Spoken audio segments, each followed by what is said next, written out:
வணக்கம். இந்த ஆழ்ந்த அலசலுக்கு உங்களை வரவேற்கிறோம்.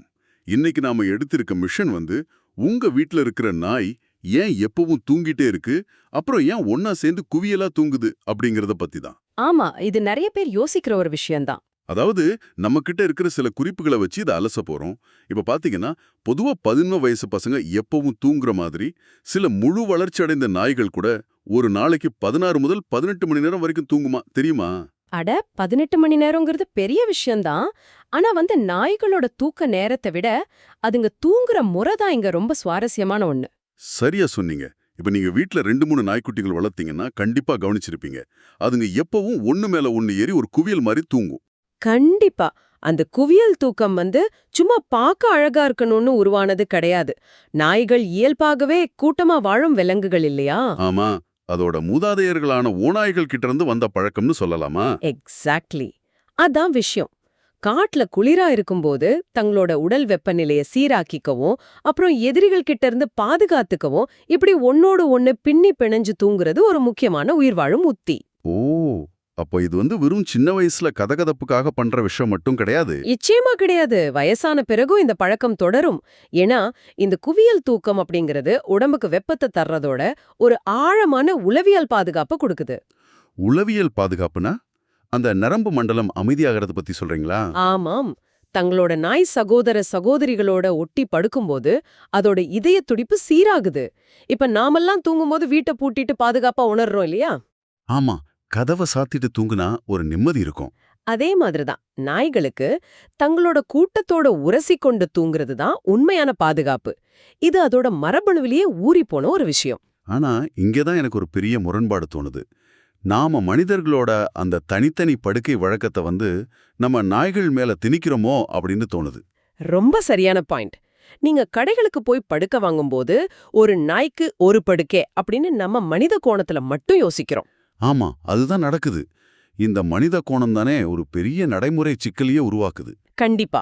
நிறைய உற்பத்தியாளர்கள் இந்த கட்டின் பாணி நாய் படுக்கைகளை உருவாக்கும்போது நாய்கள் எப்போதுமே கூட்டமா சேர்ந்து தூங்கும் அப்படிங்கிற உண்மையை பெருசா கண்டுக்கிறதே இல்ல. அதாவது ஒரு படுக்கை ஒரு நாய்க்கான எடைய தாங்கும்படி மட்டும் செஞ்சிருப்பாங்க. ஆமா, அப்ப அங்க இன்னொரு நாய் படுக்கும்போது என்ன ஆகும்? அந்த படுக்கை கூடுதல் எடைய தாங்காம வளைஞ்சு உடைஞ்சிடுது. அதனாலதான் நிறைய படுக்கைகள் சீக்கிரமே வீணாயிடுது போல. அடடா, அப்போ இதுக்கு தீர்வே இல்லையா? நம்ம தகவல்கள்ல அந்த குரண்டா நிறுவனத்தோட படுக்கைகள் பத்தி ஒரு சுவாரஸ்யமான குறிப்பு இருந்ததே. அது ஒரு சிறந்த உதாரணம். அதாவது குரண்டா நிறுவனம் இந்த நாய்களோட கூட்டமைப்பு உளவியல முழுமையா புரிஞ்சுக்கிட்டு படுக்கைகளை வடிவமைக்கிறாங்க. ஓ, அவங்க குறிப்பிட்ட எடைய விட ரொம்ப அதிக வலிமையோட உருவாக்குறாங்கன்னு படிச்சேன். உண்மைதான். இப்ப உதாரணமா பாக்ஸர் அல்லது ரெட்ரீவர் போன்ற பெரிய வகை நாய்களுக்கான படுக்கையை எடுத்துக்கலாம். அது தோராயமா 60 முதல் 65 பவுண்டு எடை கொண்ட நாய்க்கானது. சரி, 65 பவுண்டுனா ஒரு பெரிய நாய்க்கான அளவுதான். ஆனா உண்மையிலேயே 2 பெரிய ரெட்ரீவர் நாய்கள் ஒன்னா அதுல ஏறி படுத்தாலும் தாங்குற அளவுக்கு அந்த படுக்கையோட சட்டங்கள் உறுதியா வடிவமைக்கப்பட்டிருக்கு. வாவ்! இது வெறும் வியாபார உத்தியா மட்டும் இல்லாம நாய்களின் இயற்கையான தேவையை மதிக்கும் ஒரு வடிவமைப்புன்னு சொல்லலாம். நிச்சயமா. அந்த குவியல் தான் நாய்களுக்கான ஒட்டுமொத்த பாதுகாப்பே. அத ஒரு பொருளோட வடிவமைப்புல கொண்டு வரும்போது தான் அது முழுமை அடையுது. ரொம்பவே அருமையான தகவல். அப்ப நாய்கள் நீண்ட நேரம் தூங்குபவை மட்டுமில்ல, அரவணைப்புக்காகவும் பாதுகாப்பிற்காகவும் சேர்ந்தே தூங்கும் இயல்புடையவை. அதை புரிஞ்சுக்கிட்டு நாம படுக்கைகளை வாங்கணும். ஆமா, அத மனசுல வச்சுக்கிட்டாலே போதும். அவற்றுக்கு தேவையான பாதுகாப்பை நாம கொடுக்கலாம். சரி, இப்போ உங்களுக்கான ஒரு இறுதி சிந்தனை இதோ.